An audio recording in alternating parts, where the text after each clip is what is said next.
muchas gracias a la librería Alberti por acogernos. Yo vengo de Cataluña, pero supongo que es el equivalente en todas partes, ¿no? Cuando yo era pequeño había un juego, o muchos juegos, ¿no? En los que uno tocaba, por ejemplo, decía casa, y ahí estabas a salvo, ¿no? O era un círculo en el suelo o algo, ¿no?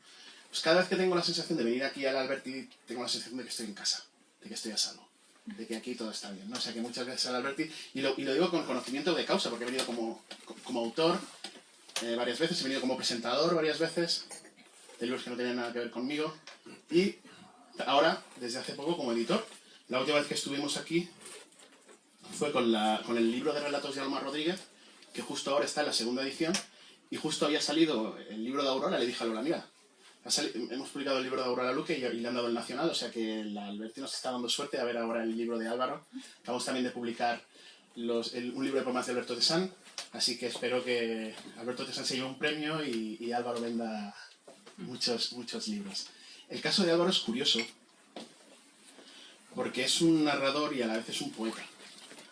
Y algo que no pasa en otros ámbitos, o sea, hay compañías coreanas que de repente hacen coches y hacen aires acondicionados y hacen lavadoras y nadie se preocupa, pero nosotros, un poeta que escribe narrativa, los narradores lo miran como si estuviese haciendo, ¿no? Y bueno, es un poeta, arrebatos líricos seguro, no tiene ni idea de lo que es una trama, no tiene ni idea de lo que es un personaje.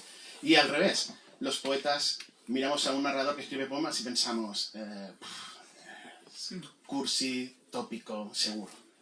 Y no es, o sea, pero la historia está plagada de grandes escritores que han sido novelistas, poetas. Robert Louis Stevenson, La isla del tesoro, sí, pero como poeta era muy bueno. Para mí es el mejor poeta. Pero como narrador es extraordinario. Borges. ¿Qué es mejor, la poesía de Borges o la narrativa de Borges? Y es un poco pensaba yo con Álvaro, que hoy en el tren, o sea, si tuviera que escoger, ¿qué me quedó? ¿La narrativa de Álvaro o la poesía de Álvaro? Y he tenido que pensar mucho, y de hecho he llegado casi a una especie de teoría que yo la dejo ir ahora quizá como munición para si ellos luego quieren hablar sobre el tema, que es la poesía de juventud, porque tiene esa fuerza, ese estar sin todavía el peso de la tradición encima, sin el peso del canon, del oficio. La narrativa del adulto, del maduro, de la madurez, porque se desarrolla con... Pues ya tienes cosas de contar y las sabes contar, y eso en la madurez donde suceden, no es en la infancia, sino realmente es en la madurez donde suceden todas las cosas. Y después los versos de la vejez. O sea, yo creo que ahí podría ser un poco esa teoría, ¿no?, que se me he sacado de la manga, pero que, y en el caso de Álvaro, pues bueno, pues es un libro de madurez extraordinaria. Su tercera novela, Creciente, con la primera ganó el premio de narrativa joven de Barbastro, de narrativa breve, de Barbastro, joven no, lo siento Álvaro, narrativa breve de Barbastro, y sin embargo yo creo que cada libro que ha hecho después ha sido mejor, que es lo que uno le pide a alguien, ¿no? Que realmente ascienda, siga subiendo esa montaña de la autoexigencia. Porque la perfección no existe, pero la excelencia sí, y ahí debemos ir nosotros, ¿no?, a intentar conseguir que cada vez nuestros libros sean mejores. Álvaro lo ha conseguido, yo estoy deseando leer la cuarta novela ya. Si no te la quitan a Grama, si no se la llevan a Grama o Alfaguara o alguna de las grandes, yo estaré encantado de publicártela, porque seguro que es mejor que esta, y eso es difícil porque esta es extraordinaria. Muchas gracias.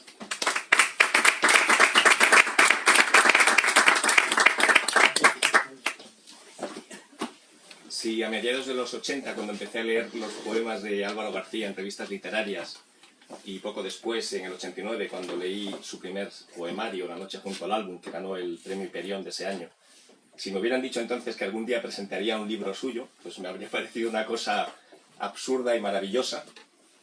Habría pensado que eso era imposible. Y quiero empezar diciendo esto para expresar de entrada pues el gran placer que me produce y la gran emoción y la gran ilusión que me produce estar aquí con Álvaro, acompañarle hoy en la presentación, en este caso, de una novela.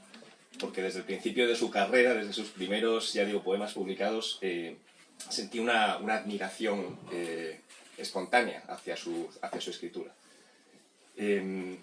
Álvaro García es es un lujo para la cultura española. Y esta afirmación así como rimbombante y solemne, para mí es una verdad, es una pequeña verdad sencilla. Estamos ante un creador, a mi juicio, imprescindible, un creador mayúsculo, de una exigencia y de una calidad realmente raras en el panorama de la creación. Luego él me invitará a las copas que quiera por estas palabras, lógicamente. Cuando echo la vista atrás y pienso en la carrera poética de Álvaro, a medida que fui siguiendo su producción, sus libros que iba publicando, Canción en Blanco, que ganó el premio Loewe, Ser sin sitio y otros tantos, la impresión que predomina en mi recuerdo es la impresión de un gran placer estético e intelectual. Y junto con ese placer estético e intelectual, la impresión de admiración, de la que ya he hablado. De admiración y de asombro. Eso es lo que siempre me ha producido leer a Álvaro. Esa sensación que nos produce cuando leemos un libro que nos deslumbra y nos preguntamos casi de manera inevitable, pero ¿cómo es posible esto? A veces añadiendo una palabrota por medio. ¿Cómo es posible que alguien escriba así, con esta calidad y con este refinamiento a la hora de trabajar el lenguaje? Sabiendo como sabía, no nos conocíamos entonces, aunque yo tengo familia en Málaga y nos conocimos muy brevemente en una fiesta cuando teníamos 20 años, pero no desarrollamos entonces una amistad. Sabiendo que éramos de la misma edad más o menos, pues la admiración o el asombro era aún mayor. Seguí también su carrera como articulista, que puede parecer baladí, pero Josep María ha hablado muy bien de cómo hay escritores totales que abarcan muchos géneros y los hacen todos con la misma excelencia. Por razones familiares, toda mi vida he ido a Málaga con mucha frecuencia y cada vez que iba buscaba en los periódicos los artículos, las columnas de opinión de Álvaro. Y siempre me llamaban la atención porque no eran artículos cualesquiera, sino que siempre había ahí como la misma exigencia, la misma tensión en el lenguaje que yo había encontrado, la misma agudeza, perspicacia que yo había visto en sus poemas. Él ha publicado cientos, si no miles de artículos en el Diario Sur de Málaga, en La Opinión de Málaga y en la edición malagueña del Mundo.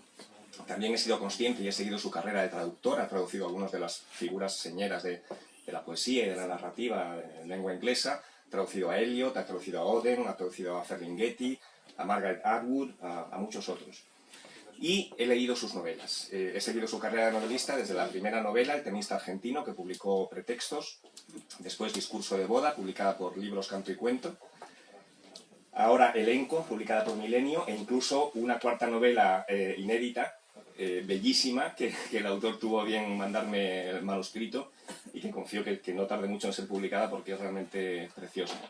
Entonces, repito que la impresión, con todo este conocimiento y esta lectura de Álvaro durante media vida, es esa, la de estar ante un creador realmente singular en el panorama de la literatura.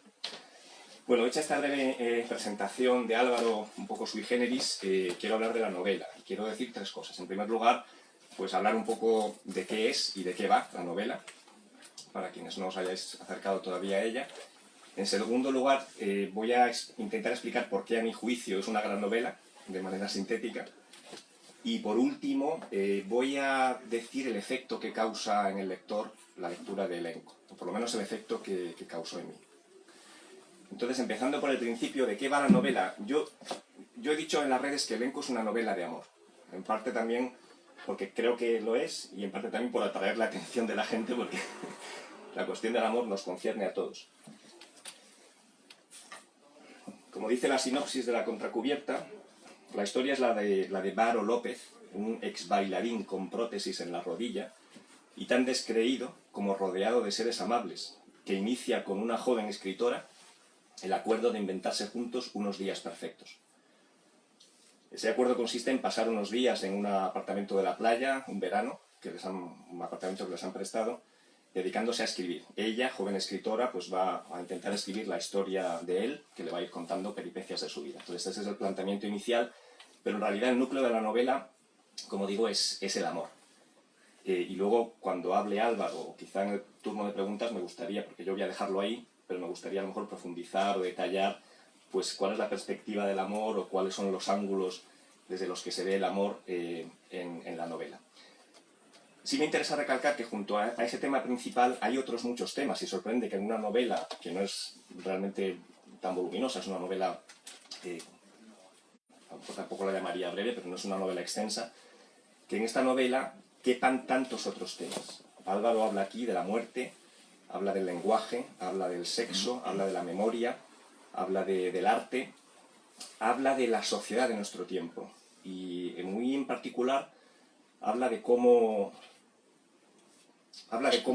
la Internet, lo virtual, las redes sociales y todo eso están afectando a nuestra sociedad. En última instancia, creo que Elenco habla del sentido de la vida. Luego nos dirá si esto le parece una afirmación exagerada o absurda. Yo creo que Elenco habla del sentido de la vida. Al hablar de cierta resistencia, quién sabe si imposible, a lo virtual, a la conversión de todo en espectro digitalizado, en redes de conexiones que desaparecen con la misma facilidad con la que se van creando. Entonces, bueno, hasta aquí un poco, digamos, un flash de qué es y qué cuenta Elenco. Por lo que respecta a los motivos por los cuales yo creo que es una gran novela, lo resumiría en tres. En primer lugar, la mirada. En segundo lugar, el lenguaje. Y en tercer lugar, los personajes. Yo habría hablado de ese desprecio de algunos poetas hacia, de narradores hacia poetas que también escriben narrativa, diciendo que a lo mejor no son capaces de crear personajes. Bueno, estos tres elementos. Primero, la mirada. La mirada de Álvaro es única. Es muy difícil explicar de qué manera es única, pero es única, es singular. Él tiene una capacidad, diríase que natural, para percibir en la realidad matices, capas de sentido, aspectos que a muchos otros se les escapan o se nos escapan. Esa perspicacia, esa agudeza de la mirada caracterizan su narrativa, me parece a mí, y su poesía.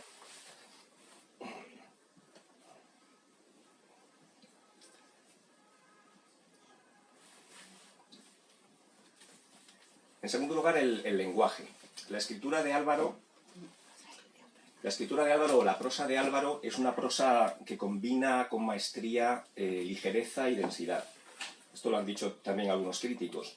Es una prosa ácida, es una prosa tensa, una prosa aguda, que a mí me gusta comparar, lo he hecho en una publicación también en redes sociales, con una lupa de 100 aumentos o con una linterna de 1000 lúmenes. Porque precisamente es una escritura que está al servicio de esa mirada tan aguda y tan perspicaz. Y tensa el lenguaje de una manera tal que le permite expresar todo aquello que ve, y que ya digo que a ojos menos entrenados o menos avezados son cosas que se les escapan. Hablo de densidad y de ligereza en el lenguaje. Por lo que respecta a la densidad, yo creo que una de las cualidades de su prosa, pero también de su poesía, es la inteligencia. Álvaro es un escritor que mezcla en una proporción muy particular, que es otra cosa que me gustaría preguntarle, inteligencia y sensibilidad, o sentimiento y perspicacia. Y no se decanta por uno ni por otro, aunque es verdad que frente a tantísimos escritores que se escoran hacia lo sentimental, pues digamos que en su producción a lo mejor hay un elemento mayor de inteligencia o de cierta frialdad a la hora de analizar determinadas cosas. Y hablo de ligereza, porque esa densidad de la que hablo, que puede producir que el lenguaje por momentos sea un poco complejo, no difícil ni oscuro, pero sí complejo, se ve compensada por la ligereza y la fluidez de la prosa. La prosa de Álvaro en sus novelas es una prosa que fluye muy bien, y que se sigue con facilidad, o más que con facilidad, se sigue casi en un estado de... El lector está casi subyugado, porque es una prosa hipnótica. Y ese hipnotismo lo produce pues las propias observaciones que hace él de la realidad, su sintaxis y cierta musicalidad también particular. Claro, mencionar aquí la musicalidad de la prosa, tratándose de un poeta que ha empezado a escribir narrativa en los últimos años, podría alertar a algunos lectores y que se preguntaran, uy, cuidado, prosa de poeta.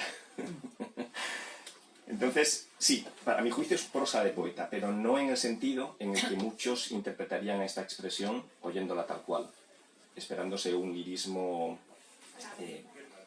un lirismo pues de aquella manera. Entonces, para explicarlo un poco mejor, voy a recurrir a dos citas de dos críticos que han reseñado sus novelas anteriores. Juan Ángel Juristo, en la reseña que hizo del tenista argentino en Cuadernos Hispanoamericanos, escribió lo siguiente: el autor es poseedor de un lenguaje tremendamente ajustado a lo que quiere decir. Y es tan sabio en ciertas apreciaciones que desde el principio mismo de la narración nos deja claro que nunca osará introducir venenoso lirismo en una novela. Se lo agradecemos. Aquí no hay lirismo, sino poesía, en el sentido que le otorgaba a Octavio Paz en El arco y la lira, cuando afirmaba que Lawrence y Faulkner eran grandes poetas de su época. Bueno, tengo que recurrir a esta cita porque lo explica mejor de lo que yo podría haberlo hecho. Y José María Herrera, en la reseña que hizo de Discurso de boda, de otra de las novelas de Álvaro, en una revista digital que se llama Libros, Nocturnidad y Alevosía, escribió lo siguiente: deslizándose por sus páginas es una historia amena e inteligente, de una clarividencia fuera de lo común, a la que acompaña un lenguaje de precisión capaz de describir y pensar a la vez. Y aquí hay un elemento clave, esa conjunción de descripción y narración junto con pensamiento. Esa es una mezcla muy peculiar que Álvaro da muy bien en sus novelas. Bueno, dije mirada, lenguaje y por último personajes. Respecto a los personajes, son personajes que, como ha dicho José Mateos aquí presente, le cito literalmente: después de su lectura, los personajes de elenco siguen vivos en mí. Elenco es como tomarse un café fuerte, amargo y que desvela, pero que uno no puede dejar de tomar si quiere seguir asistiendo a las peripecias y afanes de la vida. Entonces, llama la atención cómo Álvaro va perfilando un número bastante alto de personajes en un libro breve. Por supuesto, el protagonista, que es el narrador, es una narración en primera persona, Varo, ese ex bailarín, pero también todo el elenco de mujeres que componen su vida, de mujeres del pasado, de mujeres del presente, que conviven, incluso las del pasado conviven en el presente de la narración. Y eso es otro tema que a lo mejor luego se puede hablar, la relación de Varo con las mujeres. Entonces Álvaro consigue en la novela darnos lo específico de cada personaje, con 2 o 3 pinceladas es capaz de penetrar en zonas muy profundas de cada uno de esos personajes, de darnos lo específico de su momento vital, lo que les mueve, los paraliza en ese momento, lo que les ilusiona o les desilusiona. De manera que yo creo que hay una gran maestría ahí a la hora de pintar personajes. Termino ya con lo que anuncié, que es el efecto que me causó, a mí por lo menos, y que creo que puede causar en otros lectores, la lectura de elenco. Como toda gran literatura, lo que nos dice elenco, a mi juicio, es que la vida es más, que la vida es esto, es aquello, pero también lo otro, lo que a simple vista muchas veces nos perdemos. Y de la misma forma, digamos, la impresión que a mí me causó la novela, que es una impresión parecida a la que me ha causado la lectura de otras grandes novelas u obras o poemarios, es una sensación como de que ensancha la vida, de que invita a disfrutar más de la vida, a vivirla con más intensidad, a apreciar con más cuidado todos los matices, todas las capas de sentido, todos los aspectos de la realidad. Y creo que eso sucede por 3 razones, con esto termino. Sucede por la calidad de la escritura, de la que ya hemos hablado. Sucede por la atención que hay en su novela a lo concreto, a lo material, incluso a lo físico, a lo carnal. Y eso es importante porque eso hay un regusto vital muy importante ahí que potencia nuestro propio gusto por vivir. Y por último, es cierto por la ambición de su proyecto narrativo. O sea, que estamos ante un narrador, la novela es una novela que alguien podría decir, bueno, es una novela costumbrista, realista. Eso es cierto hasta cierto punto, pero también es una novela con una ambición detrás muy marcada. Es un proyecto narrativo ambicioso porque, como dije antes, creo que quiere indagar un poco en el sentido de la vida. El narrador, hay un momento en la novela en que el narrador dice: todo era antropológicamente insondable, pero la impresión que se le queda al lector es que Álvaro García lo ha intentado, ha echado la sonda, ha intentado sondear la realidad, ha intentado sondear la vida a base de sentimiento pasado por la inteligencia y el descreimiento, o, alterando los términos, a base de inteligencia pasada por la necesidad de afecto. Eso es un poco lo que yo creo que deja la novela. Y nada más, muchas gracias.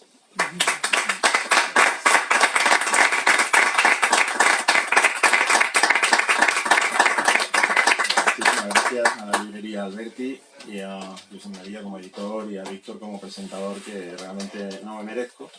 Pero como decía un cómico americano que le gustaba mucho a Woody Allen, decía, sí, no me lo merezco, pero también tengo diabetes y no me la merezco.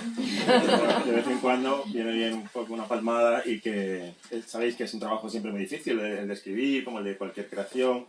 Y cada 2 años pues uno se asoma ante un libro tan bonito físicamente como el que ha hecho Milenio, una cubierta preciosa, y el cariño que da esta editorial, porque la colección la dirige un poeta que es José María Rodríguez, uno de mis poetas favoritos, compañero de muchos años ya. Y muy bien, ha dicho Víctor una clave, ¿no? La necesidad de afecto es fundamental, porque estamos siempre trabajando en silencio en casa.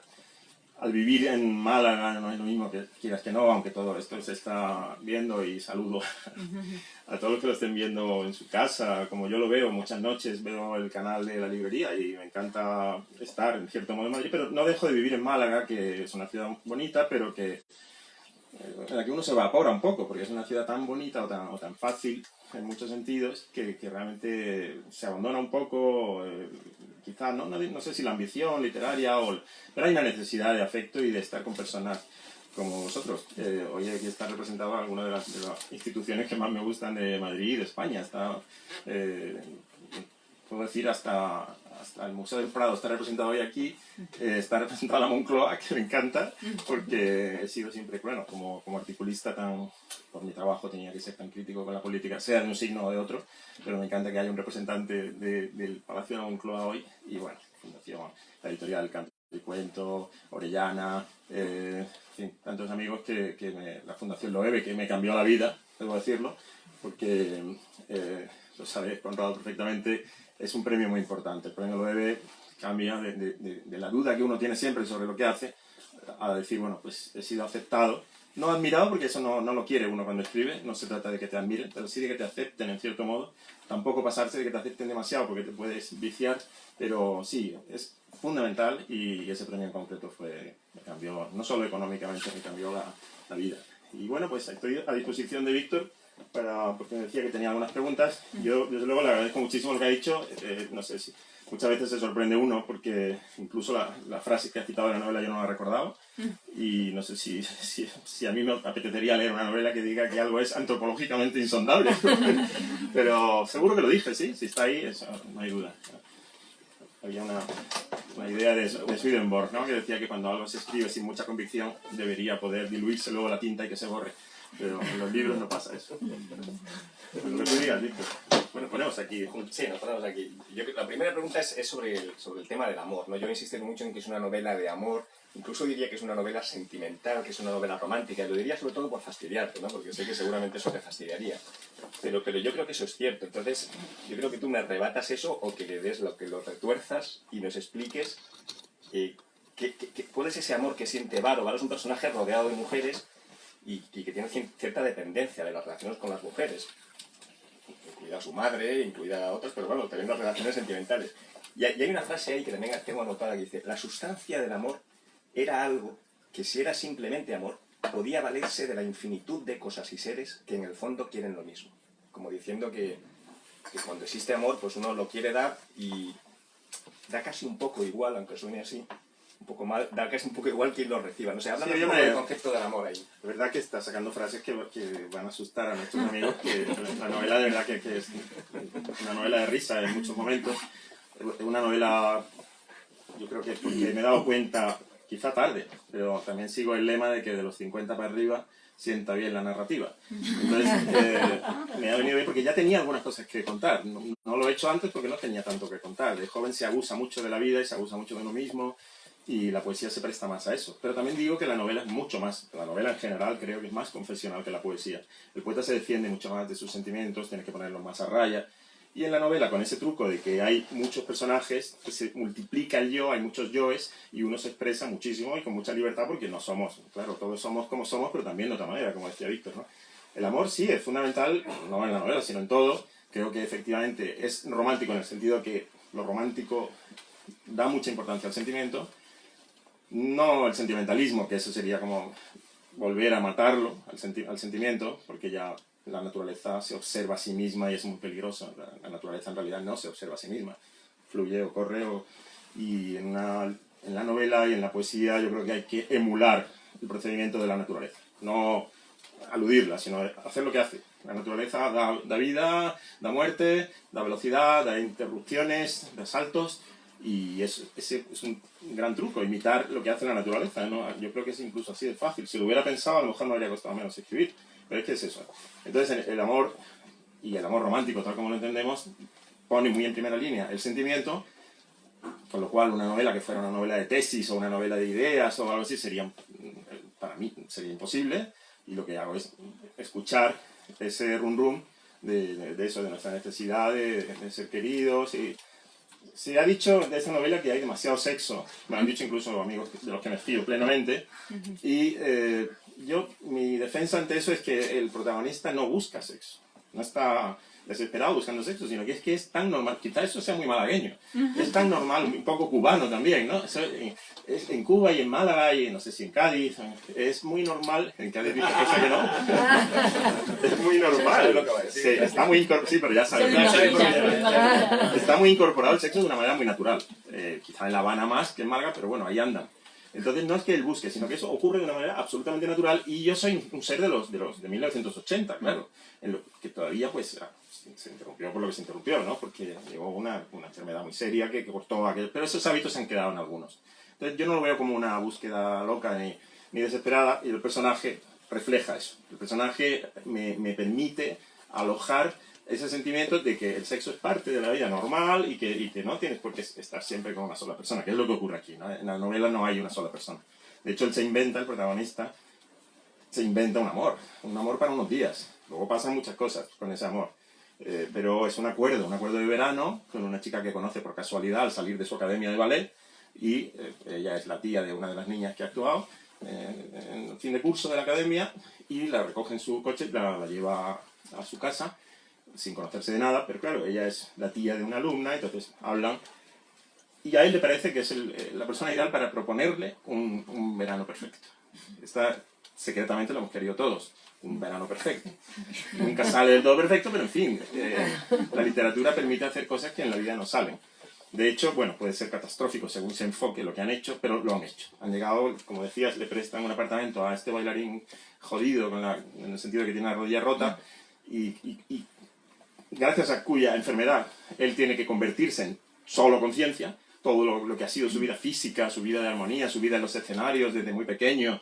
Ha actuado ante la reina de Inglaterra, que al principio sale, curiosamente murió cuando el libro acaba de salir, y ha actuado ante grandes estrellas, y en América Latina, y en toda Europa, en fin. Pero claro, al lesionarse, una vida precoz como la de los bailarines, y no sé hasta qué punto me estoy identificando como poeta joven que ganó el premio Hiperión con 22 años, y que de cierto modo también fue aceptado en ese momento, pero ocurrió todo quizá demasiado pronto en mi vida, no sé. No con el éxito de Varo había estado en los grandes teatros, pero bueno, se convierte en pura conciencia al tener esa lesión. Y el amor, precisamente, es el que ayuda ahí a mantener un nexo entre la armonía de la vida física, artística de un bailarín, y esa armonía interior. Se habla bastante en la novela no sé si del lenguaje o del amor, no recuerdo, como ballet del alma o como algo así, ¿no? Como una especie de armonía que se refugia en lo que ya físicamente no puede ser. Y ahora que estás hablando de amor, hay otro aspecto importante de la novela, que yo he aludido un poquito a eso. Bueno, en la novela salen varias generaciones de personas. Tenemos a Varo, el protagonista, que es una persona de 54 años. Se ve a su madre, que es mayor, se ve a una vecina que es quizá 5 o 10 años mayor, se ven mujeres más jóvenes, incluso un adolescente. Y entonces eso es muy interesante porque también hay como distintos ángulos para ver el amor. Pero también la cuestión de lo virtual, de Internet. Sale YouTube, sale las redes sociales, y cómo esto afecta a la forma de vivir. Al final es que parece que es una cosa adicional a lo que ya teníamos, pero no, es que está afectando de una manera casi sustancial muchísimas cosas, relaciones, etc. Háblanos un poco de eso. Bueno, la novela es el proceso hacia una espectralidad, a convertirse en fantasma de sí mismo, porque alguien al que le ha ocurrido esto, pues ya va con un bastón, en fin, se sienten algunas cosas todavía una inercia de lo que ha sido, pero se ha vuelto eso, un espectro de su propia biografía, con 54 años. Y coincide esto que el mundo está haciendo un camino parecido, se ha convertido también en fantasma de sí mismo al pasar todo a las redes. A eso se une la pandemia, etcétera, que no sale en la novela, pero no hace falta. En realidad el mundo había emprendido ya ese camino hacia ser reflejo platónico casi de sí mismo y en él confluyen, en el protagonista. Y las redes tienen ahí, yo creo que de las páginas que más me ha gustado escribir de esta novela son precisamente esas, las que se habla de YouTube y de las redes, de Instagram y todo eso. Porque efectivamente este hombre no es, bueno, se lía con todo el mundo ahí, no con la chica pequeña del todo, pero con la madre de una, con la tía de otra. Entonces sí toca a todas las generaciones. Por vía sexual toca desde la adolescencia hasta una señora de su edad, que es la madre de una niña. Entonces ve cómo esas redes o esa espectralidad se usa de distinta manera. Una persona como sabéis perfectamente, una persona de 50 años usa las redes, pero de una manera muy distinta como la usa un chico de 27. Entonces, de hecho, pervierten los viejos, pervertimos las redes, porque claro, entramos ya ahí a decir nuestros poemas, nuestra novela, nuestro acto en la librería Alberti, y eso no es el origen de las redes. Claro, el origen de las redes era muy simpático, muy natural, de muchachos de un campus que se ponían fotos. Y esto, cuando ya hemos entrado los ansiosos por sobrevivir y por agarrarnos a las paredes de la vida, hemos jodido las redes y ahora va a pasar con TikTok. Porque TikTok nace de una manera muy simpática, muy juguetona, porque ya está la política metida ahí, ya están los escritores, ya está todo el mundo queriendo... Es un poco como lo de los chistes, ¿no? Que había un pollito... que no era un pollito, que era un cuervo viejo, un grajo tremendo, despeluchado, pero que por despeluchado parecía joven, porque parecía un pollo, y era un puto cuervo de gran edad, y se metió ahí en el nido y se aprovechó de que la madre le iba alimentando, porque la madre no se dio cuenta de que era un viejo. Entonces, esto está pasando, pero es un chiste, ¿no? Y le decía, bueno, vete ya del nido que tú ya... Y entonces, como el tío era tan viejo y tan perro, el cuervo, le dijo, bueno, si no hay aceitunas, vete a Écija, que son más tardías. Ese era el chiste que contaba mi padre. Y yo creo que refleja muy bien todo esto, ¿no? Es decir, ese pervierto. Pues sí, las redes tienen un uso distinto y en todo caso remiten a esa... volverse la vida fantasma.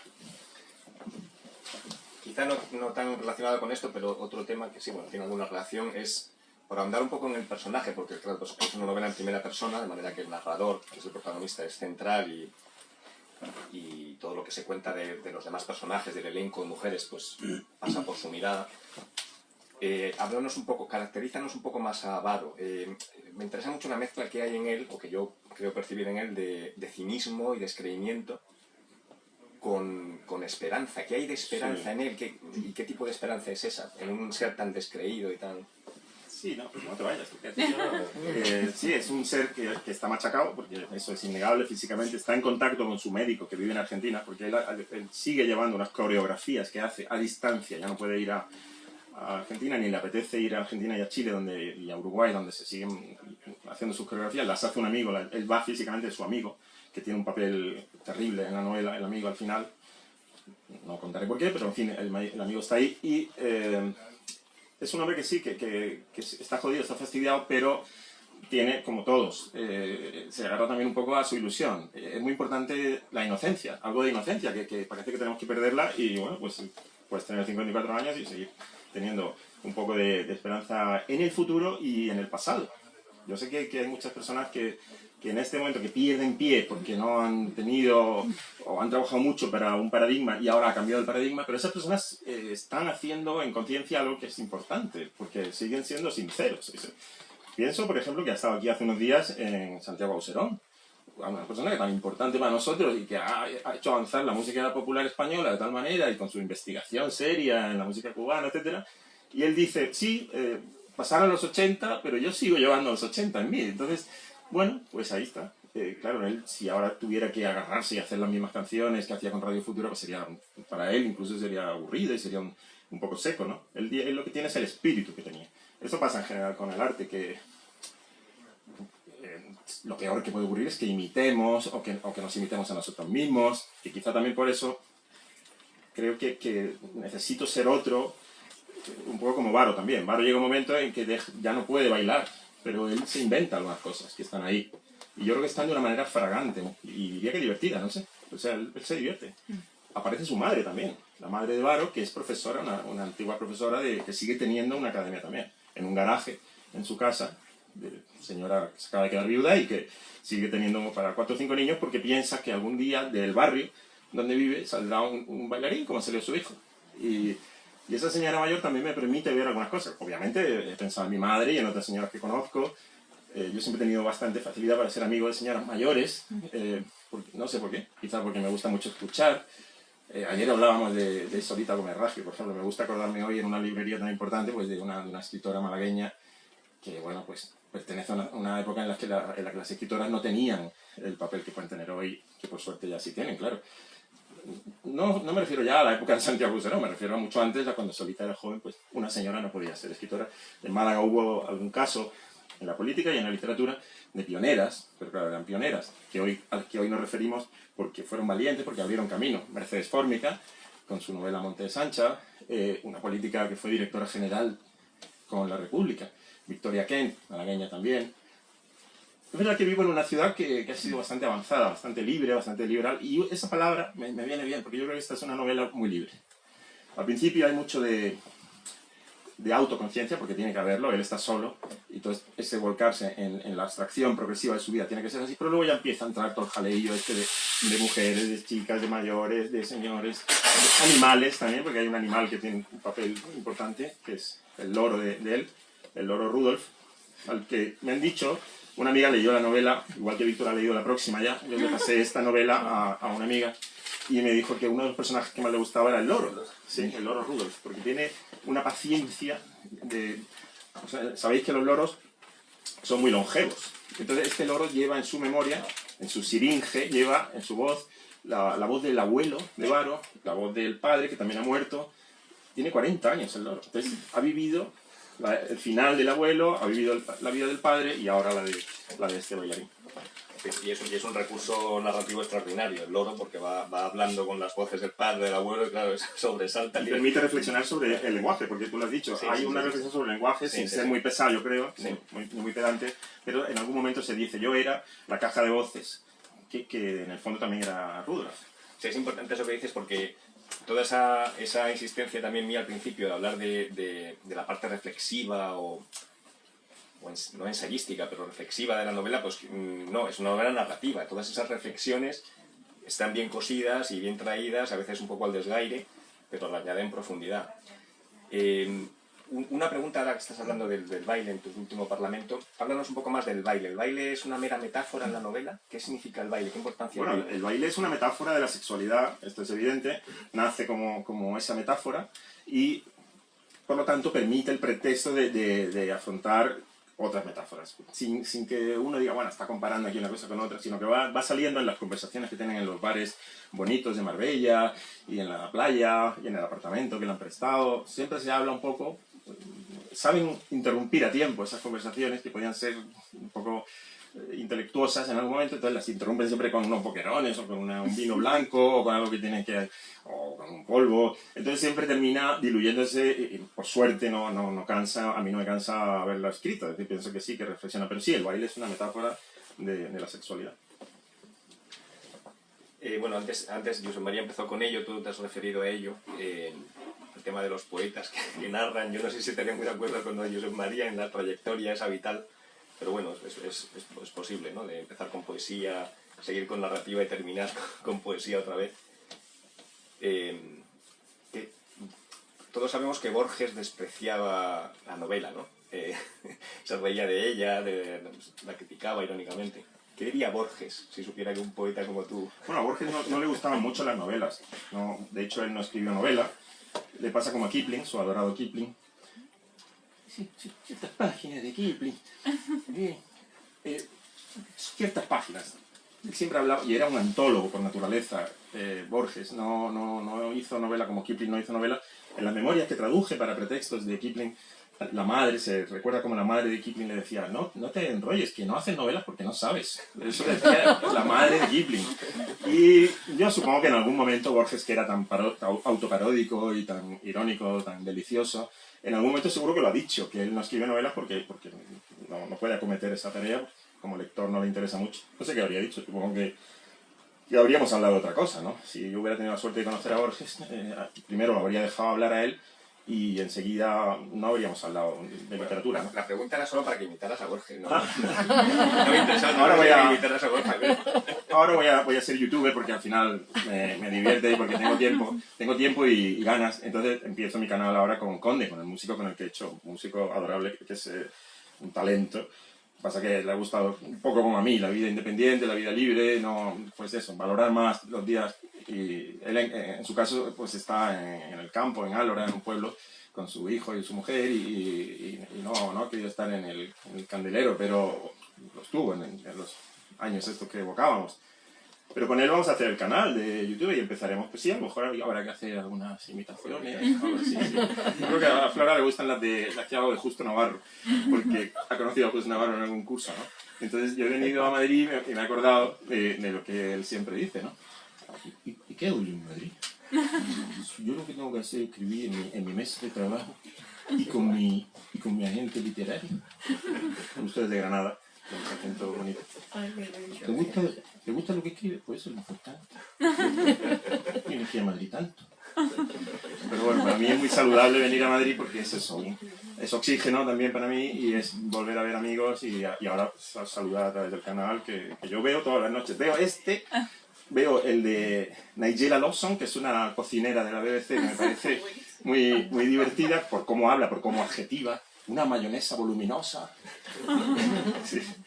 No sé, ahora si te comes todo lo que hace Nigella te revientas, porque a ella le gusta mucho lo espeso, denso y el azúcar y la grasa, pero lo compenso con otra de mis mitos que es la doctora Belaustegui, que Leticia conoce y que son amigas, de hecho, y que le ha pasado una entrevista mía, porque salía la doctora Belaustegui, ha creado un canal maravilloso que está sustituyendo muchas incertidumbres sobre nuestra salud y la dieta, y ya está bien de ibuprofeno para todo. Entonces ella ha solucionado eso con la dieta y yo la sigo fielmente. Y me ha cambiado la vida hasta tal punto, Víctor, que yo había dejado de escribir poesía y este verano empecé con la dieta de la doctora Belaustegui y el lince Jesús Sierra, que es quien hace el canal, entiendo. Digo lince porque has sabido fichar a una persona que comunica muy bien y que es muy sabia. Y que además te adjunta el PDF de los premios Nobel, entonces que la dieta tiene que cambiar, que no es la que creíamos. Incluso la grasa es saludable y te habla de cuáles, pero la mantequilla, o sea, no el aguacate, que está muy bien, pero la mantequilla, si es ecológica, y he empezado. Total, que mi vida ha cambiado. Yo no quería escribir poesía, porque le tengo muchísimo respeto, lo sabe José y lo saben todos los que me conocen, que no he querido escribir con tretas y con trucos para hacerme popular ni directo. He escrito una poesía quizá un poco complicada, pero he vuelto a eso.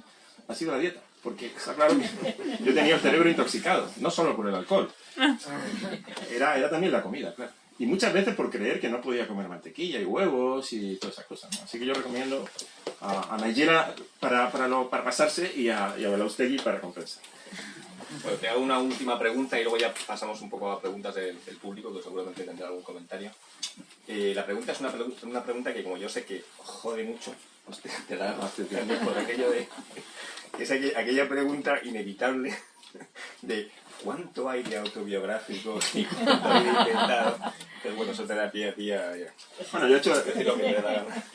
la operación de escritura técnica de este libro es cambiar los papeles. Yo tuve una novia bailarina, bailarina profesional y ahora profesora de danza clásica en Montevideo. Fui 2 veces a Montevideo para estar con ella, aunque ella quizá creyó que yo quería estar con otras. Cuando uno va a Montevideo, ¿qué hago yo en Montevideo si no para estar con ella? Fui para estar con ella, pero ella era un poco, no sé, celosa quizá, y entonces, si me está viendo, se lo digo, Clara, no era nada de eso, yo iba para estar contigo. Bueno, pues aquello salió mal, quiero decir. Pero de todo, yo en cada novela hay el trasunto de algo que me ha ocurrido sin duda, como nos pasa a todos, y ahí está esa historia, solo que cambiando. La bailarina se convierte en escritora y el escritor se convierte en bailarín. Entonces sería un poco yo, ¿no? Porque el nombre, esto que le gusta mucho a los críticos, ¿no? Pues el protagonista se llama Varo, yo me llamo Álvaro. El apellido es López, yo me llamo García López. O sea que cualquiera que quiera hacer una tesis, pero en fin, algún articulillo en alguna revista subprovincial, pues lo puede hacer. Es decir, Álvaro García López, Varo López, es evidente. Bueno, ni yo soy novelista, ni tengo la rodilla rota, ni tengo diabetes. tengo siempre alguna fisura de tobillo y de vez en cuando una enfermedad que es muy dolorosa, que es la gota. Pero vamos, que ahí se queda todo. Por ahora, toco madera. Enfermedad de nobles. Decían que era la enfermedad de los reyes y luego se ha convertido en la reina de las enfermedades.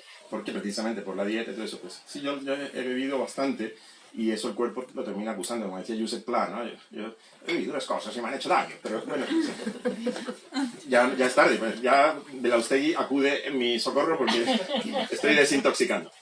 Y tomando gin tonic todavía. Bueno, hemos asistido a la elocuencia de Álvaro y a un anuncio muy importante, es que ha vuelto a la poesía, porque hace apenas 2 años en Málaga, tomándonos un gin tonic, me decía que él había dejado la poesía atrás, que ya no tenía más poesía que escribir, que él estaba ya en la prosa, en la narrativa, y ahora pues me ha llevado una sorpresa y una alegría. Con la desintoxicación cerebral he hecho una secuencia de 2000 y pico versos que salieron casi... Eso ha sonado a amenaza, ¿eh? Pues sí, lo que pasa es que también creo que como podría asustar, lo he fragmentado. Entonces esa secuencia va a salir en 3 volúmenes. 2100, pues son 700 para cada libro. Ya lo hice como programa con el ciclo de la elaboración, el libro último de poesía que publiqué, como pretextos, y era un programa. Lo había pensado con ayuda de un amigo que me animó mucho, Juanma Romero, querido nuestro, que me dijo, tú tienes que hacer esto. Es decir, primero un poema largo, otro poema largo, otro y 4. Y luego son un libro. O sea que desde el principio estuvo pensado así. Admiro mucho a Eliot y a Pound, estos poetas del modernismo inglés que hacían eso, es decir, poemas ambiciosos y que querían adaptar el ideograma, como el caso de Pound, nada menos que el simultaneísmo es eso, la adaptación del ideograma chino, todo lo que está a la vez, no es este pasa y luego esto pasa, eso lo dirá en el canal de YouTube. Si alguien quiere preguntar algo, ahí tenemos alguna pregunta, algún comentario, alguien que haya leído la novela tenga alguna reflexión, inquietud. Josep María, ¿quiere decir algo? Sí, bueno, yo de paso daros las gracias